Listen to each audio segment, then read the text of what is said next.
Hi there, Steve Kaufman here.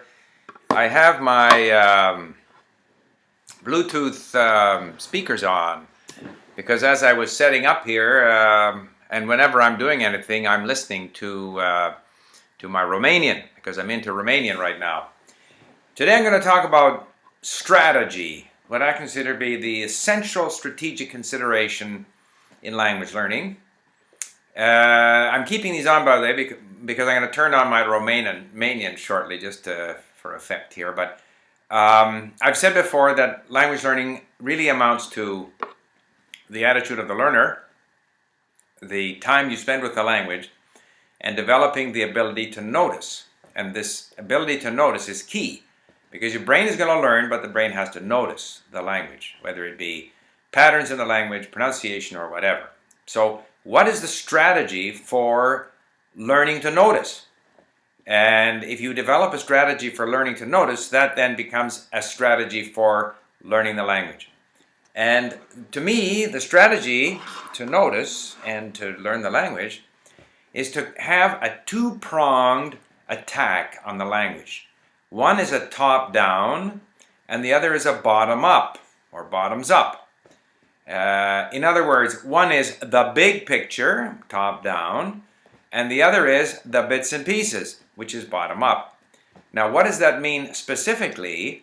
It means the top-down, the big picture, is the input, which is where I spend most of my time, and the bits and pieces, or bottom-up, is any attention you pay to flashcards, word lists, grammar rules, grammar tables, even in the early stages, speaking and being corrected, those kinds of things. Most of my effort with Romanian has been with the big picture. I've been at Romanian for about 3 weeks. I've discovered Radio Romania, where they have history programs, newscasts. Unfortunately, they don't have transcripts. But I have gone to Elance to see if I can find a transcriber so that I can transcribe some of these very interesting history discussions. Also, in terms of the big picture, I've gone after Wikipedia. There's all kinds of stuff on Romanian history, which I import into Link. So I've cranked up my linking, my new words. I'm up to 8,000 new words in Romanian, at least known words, whatever that means.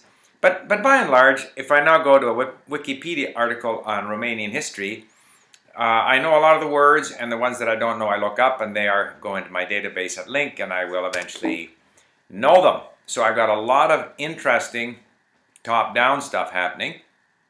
So far as the bottom-up is concerned, before we had anything going at Link, I bought Pimsleur, which gives you, a very repetitive and repeated exposure to a small number of phrases, which is a form of bottom-up. I bought Teach Yourself, so I was going through the explanations there and going through their dialogues and picking up what I could pick up. And again, I went on Elance and I did up, it must be, I don't know, 40 episodes of, sets of phrases. Why, because, when, would, should, present, future, a whole bunch of stuff that are patterns that I've put into our Link library for English. And now I've had translated into Romanian, and I've had them recorded. So I also spend a fair amount of time listening to these patterns. So before I go any further, I will turn on my handy Nano here and see where we are. We'll see what she says here.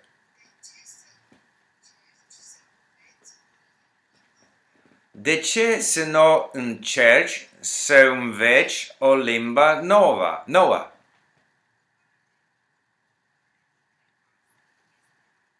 Care dintre case este a ta? Care este casa ta? Casa mea este cea roșie. Mașina care este parcată lângă casă nu este a mea. Etc. Okay. Care este mașina ta? Okay. Anyway, I'll take this off now.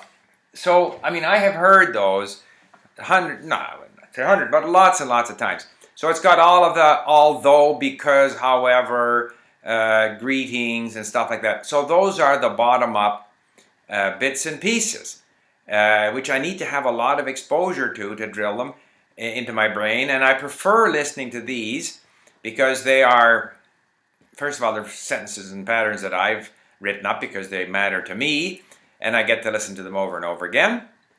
I prefer that to say Pimpster because there's no English in these, there's only Romanian. And of course I have the transcripts at link, and I've saved all the words and phrases, and so I read them again, I listen to them again. So there I'm getting at the bits and pieces. But it would be boring if that's all I did, and my vocabulary would be limited.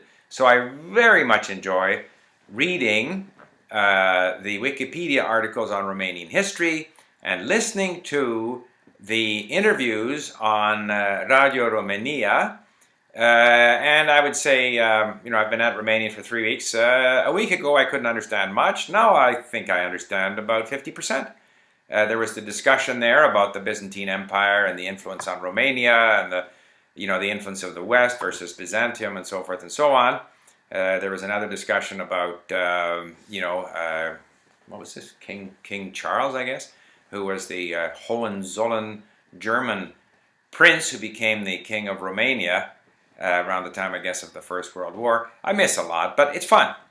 Now I'm going to get these transcribed at Elance. So, I very much recommend that your strategy would be one of going after more difficult but more interesting texts to give your brain exposure to the big picture, but do it in an environment like Link, where you can actually read what you're listening to, look up words that you don't know, and work on learning those.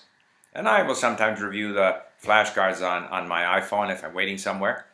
And then vary that with easier content where you are basically getting repeated exposure to some of the fundamental patterns of the language, some of the fundamental structures, and some of the useful connecting words and whatever that you need in the language. Now, the way languages are taught, it's interesting. I think that most of the, I call them the YouTube polyglots that I know of, the Richard Simcotts, the Lukas, even, people from, of historical importance like Kato Lom, the famous Hungarian polyglot lady. Their emphasis has been more on the top-down, on the input, which doesn't mean that they neglected the other, but they did that primarily, and the more they did that, I think the better they became in their languages.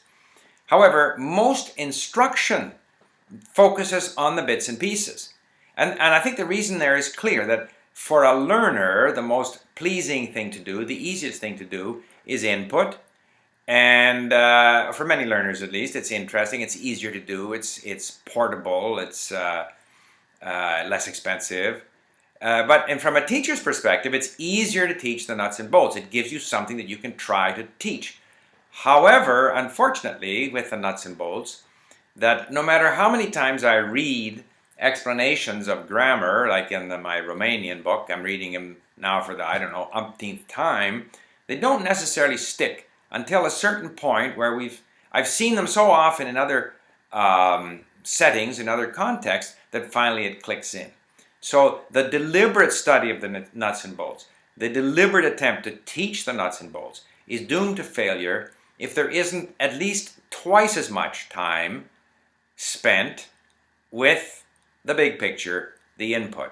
And again, getting back to the 3 keys, it's not mine, I heard this from a lady at San Diego State University, attitude, time, and the ability to notice. Well, if you're doing things that are interesting, you're going to have a more positive attitude. Your attitude towards the language is going to be more positive. In order to put in the time, you need to do things that are interesting. So going after the big picture, interesting content, deals with the attitude and the time issue. The noticing requires a combination of both. If you just expose yourself to input, contrary to all the research that Crash and others have done, I don't buy it. I know that there are things that I just won't notice unless it's pointed out to me, pointed out to me, perhaps in a grammar explanation, or because I hear these basic patterns over and over and over again, until finally I say, oh yeah, that relates to what I've been, noticing, or I start to notice it. So, to conclude, my suggestion, at least the strategy that works for me, and you don't have to do what I say, obviously, and you won't. However, I do have some experience in language learning, perhaps more than the average language learner, and some degree of success. Here I am with my Romanian. I've been at it for 3 weeks. Obviously, I'm helped by the fact that the vocabulary, a lot of it is very similar to Romance languages, but I feel very confident that I've got a month to go before I go to Romania, and the Radio Romania, podcasts are becoming clearer and clearer to me. It's becoming easier and easier to read. I've only been at it for 3 weeks.